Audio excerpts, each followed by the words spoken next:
तूफान से लड़के नौका पार नहीं होती, कोशिश करने वालों की हार नहीं होती।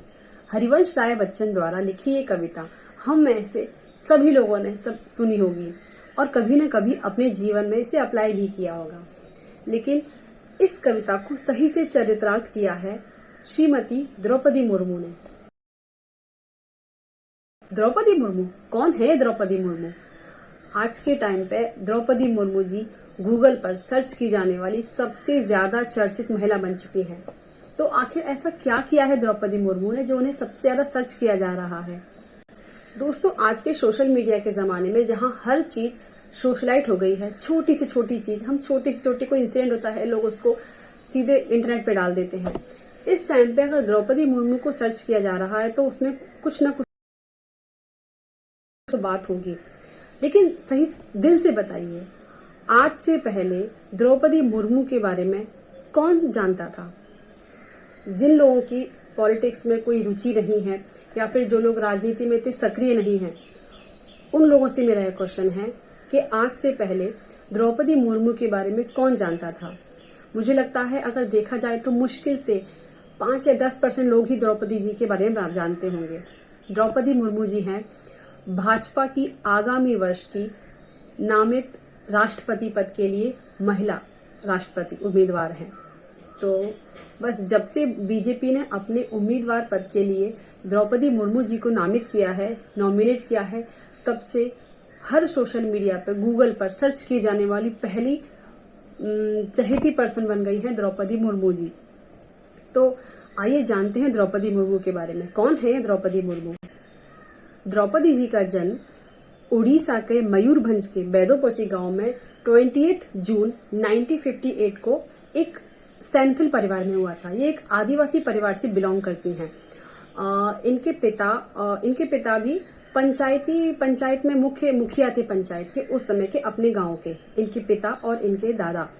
तो इन्होंने एक्चुअली शुरू से ही अपने परिवार में राजनीतिक दखल को देखा है। तो वो इनमें जो बायबंद जो जीन रहते हैं वो इनमें शुरू से ही आए हैं, क्योंकि इनके दादा और इनके पिताजी परिवार के मुखिया थे, प्रधान थे।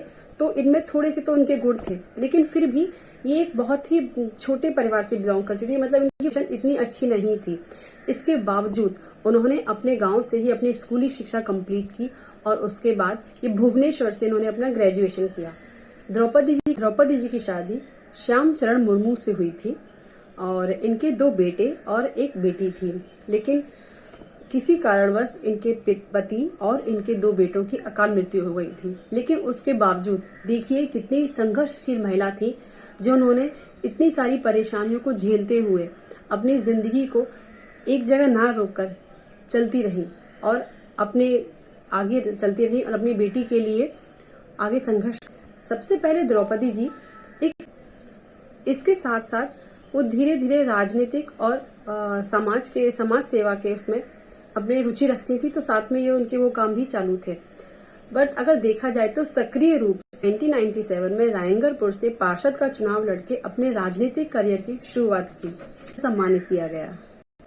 सन 2015 में द्रौपदी मुर्मू जी को झारखंड की 9वीं महिला राज्यपाल पद से सम्मानित किया गया और तब से लेकर 2021 तक की 9वीं महिला राज्यपाल पद से सम्मानित किया गया और तब से लेकर 2021 तक ये राज्यपाल के पद पे निर्वाचित हैं और अपना सारा इन्हें कार्यक्रम किया है।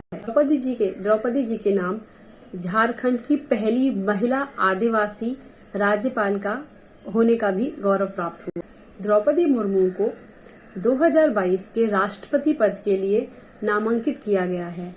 उनके नाम का प्रस्ताव हमारे प्रधानमंत्री और मोदी जी ने उनके प्रस्तावक बने हैं और राजनाथ सिंह जी उनके अनुमोदक बने हैं। तो बस ये है द्रौपदी मुर्मू, हमारे आगामी राष्ट्रपति पद के लिए नामांकित